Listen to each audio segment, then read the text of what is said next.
Audio clip number 71۔ انشاءاللہ عز و جل اس آڈیو کلپ میں قرآن پاک کی سورہ بقرہ کی آیت نمبر 206 سے 208 کی تلاوت، ترجمہ اور تفسیر قرآن صراط الجنان سنیں گے۔ بسم اللہ الرحمن الرحیم۔ ترجمہ: اللہ کے نام سے شروع جو نہایت مہربان رحمت والا ہے۔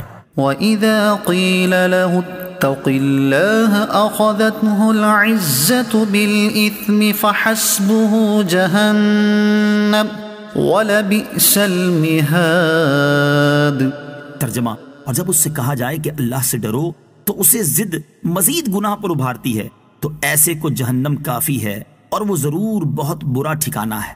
وَإِذَا قِيلَ لَهُ، اور جب اس سے کہا جائے، تفسیر صراط الجنان میں ہے، منافق آدمی کی ایک علامت یہ ہوتی ہے کہ اگر اسے سمجھایا جائے تو اپنی بات پر اڑ جاتا ہے، دوسرے کی بات ماننا اپنے لیے توہین سمجھتا ہے، نصیحت کیے جانے کو اپنی عزت کا مسئلہ بنا لیتا ہے۔ افسوس کہ ہمارے ہاں ایسے لوگوں کی بھرمار ہے۔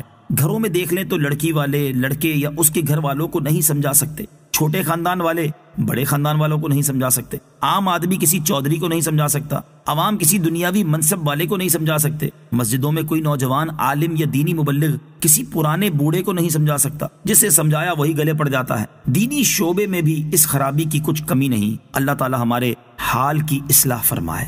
وَمِنَ النَّاسِ مَن يَشْرِي نَفْسَهُ ابْتِغَاءَ مَرْضَاتِ اللَّهِ وَاللَّهُ رَءُوفٌ بِالْعِبَادِ۔ ترجمہ: اور لوگوں میں سے کوئی وہ ہے جو اللہ کی رضا تلاش کرنے کے لیے اپنی جان بیچ دیتا ہے، اور اللہ بندوں پر بڑا مہربان ہے۔ من یشری نفسہ، جو اپنی جان بیچتا ہے۔ شان نزول: حضرت صہیب رومی رضی اللہ تعالیٰ عنہ مکہ معظمہ سے ہجرت کر کے حضور پر نور صلی اللہ تعالی علیہ وآلہ وسلم کی خدمت میں مدینہ طیبہ کی طرف روانہ ہوئے۔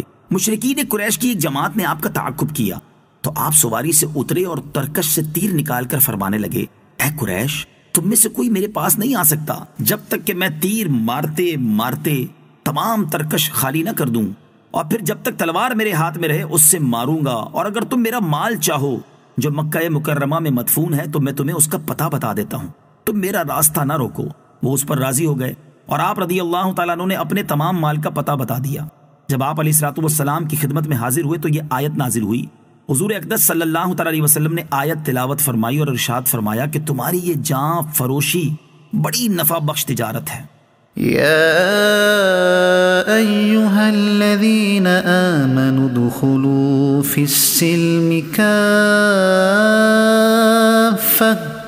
ولا تتبعوا خطوات الشیطان انہ لکم عدو مبین۔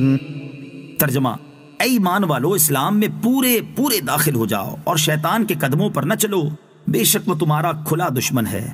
ادخلوا فی السلم کافہ، اسلام میں پورے داخل ہو جاؤ۔ تفسیر صراط الجنان میں ہے۔ شان نزول: اہل کتاب میں سے حضرت عبداللہ بن سلام رضی اللہ تعالیٰ عنہ اور ان کے اصحاب تاجدار رسالت صلی اللہ تعالیٰ علیہ وسلم پر ایمان لانے کے بعد شریعت موسوی کے بعض احکام پر قائم رہے۔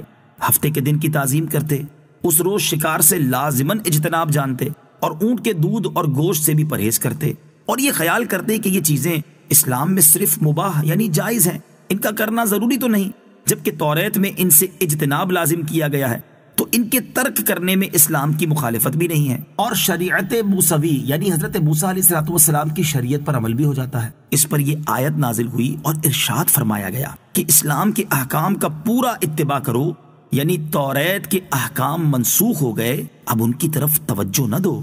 ایمانی کمزوری کی علامت: یاد رکھیں کہ داڑھی منڈوانا، مشرکوں سا لباس پہننا، اپنی معاشرت بے دینوں جیسی کرنا بھی سب ایمانی کمزوری کی علامت ہے۔ جب مسلمان ہو گئے تو سیرت و صورت، ظاہر و باطن، عبادات و معاملات، رہن سہن، میل برتاؤ، زندگی موت، تجارت و ملازمت، سب میں اپنے دین پر عمل کرو۔ نیز یہ بھی معلوم ہوا کہ مسلمان کا دوسرے مذاہب یا دوسرے دین والوں کی رعایت کرنا شیطانی دھوکے میں آنا ہے۔ اونٹ کا گوشت کھانا اسلام میں فرض نہیں، مگر یہودیت کی رعایت کے لیے نہ کھانا بڑا سخت جرم ہے۔ کافروں کو راضی کرنے کے لیے گائے کی قربانی بند کرنا بھی اسی میں داخل ہے۔ یوں ہی کسی جگہ اذان بند کرنا یا اذان آہستہ آواز سے دینا سب اسی میں